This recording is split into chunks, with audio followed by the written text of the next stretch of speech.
Hi guys and welcome to ThrustZone.com. This is Sony. What is in front of you is the Skoda Slavia in its 1.5 DSG avatar that we're driving.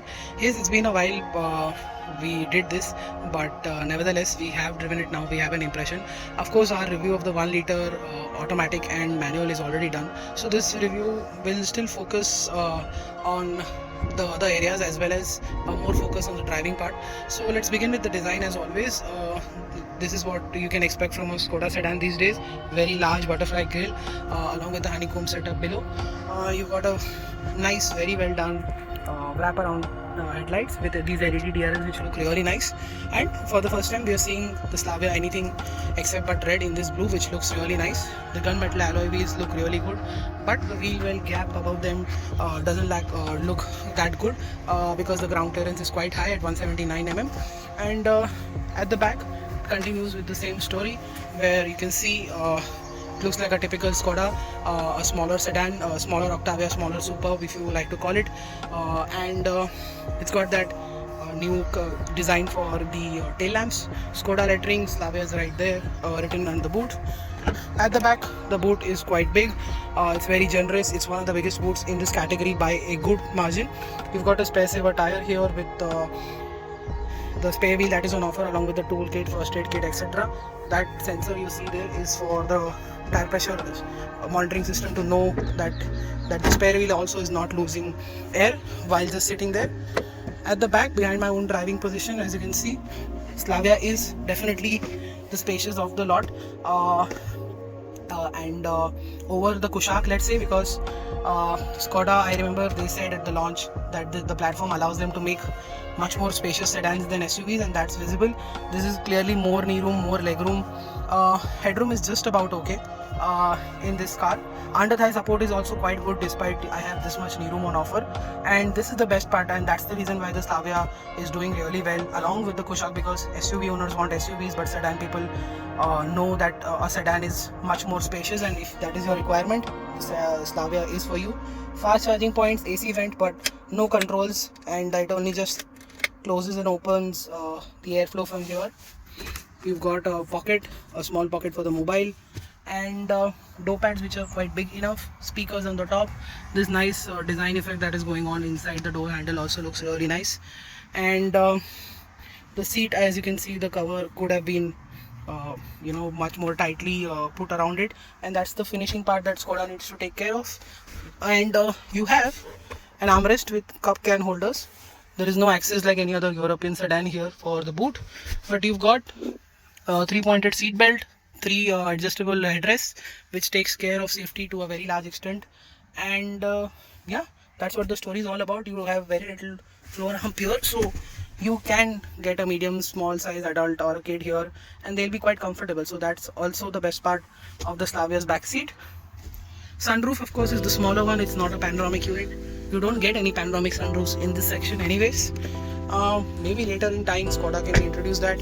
Keyless entry, push button start, no powered seats, but ventilated seats are on offer. There is the wireless charger. Those are the AC controls, AC climate control.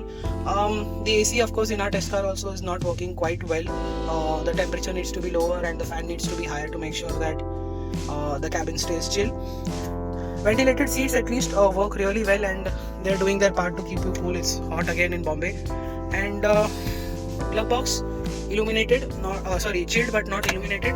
And that is the dashboard, as you saw while I got inside, is the fact that this is a much better looking dashboard of the twin VW Group sedans that have been made. But personally, Virtus is my favorite, but I like the design what is going on in the Skoda. But at the same time, the fit, finish and quality could have been better because it is better on the Virtus. And nevertheless, this is a much more appealing cabin, while the Virtus has a more neutral and slightly more sophisticated approach. You've got a place to mount any DTs if you want. That's the digital cockpit you get. That's how you change it. There are 3 modes, 3 displays to choose from, and you get all the information you need. The trip surprisingly has to be set from here. So you go into instrument cluster and reset sync start and long term. Those are the 2 trip meters that you get. and you can't control individually the trip meters surprisingly, but that's about it. Got a 12 volt socket here, cup can holders, small space to keep something. I don't know what could that be. That is the center armrest, and yeah, I showed you the sunroof. This is how it looks like from the front. The cabin is really airy, very nice. The colors chosen also look really nice with the hint of dark grey, black, bronze and grey, along with the black steering wheel with piano finish on them also looks really nice. I am also a fan of this infotainment system. It is one of the best in the segment. Works really well, very smooth, very fast to operate. There is no lag. Wireless Apple CarPlay Android Auto is here, so that is still a segment first for the Skoda VW group. You've got apps that you can play with, and music system is also good enough. And there is TPMS, but surprisingly it doesn't show the what PSI is there. You can set it to 34 manually when you're filling it up, and then you can of course set it here, but it will not show you what the PSI is until unless it drops down. Then only you can see what the PSI numbers are. So that is something that Skoda can solve with a small update. And I told you there is cruise control on offer, and that is the headlamp stock here. Sorry, that's the headlamp, that's the wiper, sorry. And that's the DSG. We are driving the 1.5 DSG now. Manual handbrake is on offer. You've got a nice storage space here. Door pads are also big enough. They've got that string over there to hold even more stuff, or so that it doesn't slide around.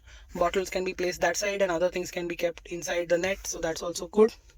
Yeah, that's the interior. Quality is good enough, but finish is what needs changes. You've got a sound system from Skoda itself, so it works really well. And that is what the interior is all about. When the ignition is on and when you open the door, it will continue to beep no matter what. So that is also a typical German car feature, but you can drive around with the door open in the Skoda Slavia. Unlike like other German cars, they don't allow you to do that, but here what it does is basically gives you a very loud bong. And that's the Indianized way of making a European car, and that's what the Slavia is all about. It is meant for our Indian roads. It's made in India for the world, and the exports are also about to begin, but that's a different story. Now let's jump to the driving part. This is of course the 1.5 TSI that we're driving, mated to a 7-speed DSG. It makes 150 PS and 250 Newton meters of torque. The gear shifts are quick and smooth and precise, but this engine is really good because it's a firecracker of an engine, and at the same time it's also returns very high fuel efficiency because of the cylinder deactivation technology. Even on a 4-cylinder, it works between 50 and 60 kilometers an hour, and that's where you get the maximum fuel efficiency out of this. And when you're on the highway doing under 100 kilometers an hour is where also the cylinder deactivation kicks in, or basically whenever you're trying to cruise below 140 or 150 kilometers an hour, there's only 2 cylinders that are working. So 2 cylinders not getting fuel means fuel saved, and what that does is raise your fuel efficiency. We've got 17 kilometers to the liter on this car, a car that does 170 kilometers an hour in no time, and its acceleration is quite good, under 10 seconds 0 to 100, and it's got a fuel efficiency of 17. The lowest it can go is still 8 and 9 when you're really gunning for it, but if you drive it normally you can get 12 to 13 easily. You can squeeze out 14 too, because we were testing both parameters, the fuel efficiency and the performance, on the single tank, and realized that the efficiency can go even higher. So that's also really impressive to have, and that's what makes the 1.5 DSG a very interesting car, because what that does is it gives you economy, it gives you performance at the same time. If you're on a budget, then you can get the 1 liter and still get the best of the both worlds, but you get good performance and a very good fuel efficiency. But if you can stretch your budget, you can get even more performance and similar fuel efficiency. So that's the big highlight with the 1 liter and 1.5 Slavia, and that's what makes it really special. In terms of dynamics, there's a bit of body roll more than we expected. The tires can be better because they squeal slightly more than we expected to be, and slightly earlier than we expected to have be. And brakes of course also could have been better, but it's got enough bite, enough power. There's no problem per se, but enthusiast car should have, at least the 1.5 version should have received disc brake at the back, which would have made stopping even more easier, because at higher speeds I did find that Disc brake could have been better. Steering feedback is good, it's precise, it's light when you need it, it gets heavy on the highway as well, and that inspires confidence. But the other two aspects is the ride quality and the stability. The ride quality is much better than any VW group car sold in India in this category, or slightly higher as well, because now it fits the Indian conditions the just right, with that enough ground clearance, and it still rides flat over most bumps, and it can take the biggest speed breakers with ease with 4 people on board. It makes the Slavia very practical. The comfort is really high, the stability is very good. um, Better tires with slightly lower aspect ratio, and it will do wonders for the handling as well. It will make it even better. The body roll also will decrease, the braking pedal bite will also get better, so a tire swap is definitely necessary on the Slavia. And all of this makes the Slavia a very good driver's car. With the DSG or the manual should be a different case altogether. We'll drive and let you know about it. But even with the DSG, if you're looking for a family car where it can do everyday city duties and family duties, and then you can enjoy it on the weekend as well. You can take it for long trips, solo or with the family. It can do it all. It's got a big boot, it's got space at the back. Of course the pricing is slightly high, but then which car is not expensive nowadays? The value quotient is dying down by a good margin, but not enough that it will put you off. The Slavia also falls in that category, and it is good value for money, not excellent value for money per se, but you get a lot. You get performance, fuel efficiency, space at the back in the boot, a good cabin with a good amount of features, which also could have been higher, but then again nothing comes close to what the 1.5 offers, with the dynamics, with the safety, with the stability that you get from a European car. It's all here, and that is why you should consider the Slavia if you're looking for a sedan in the 1.5 petrol space. And that is it. Thank you so much for watching. Make sure you like, share this video, follow us on our website and social media for everyday updates. Until then, goodbye.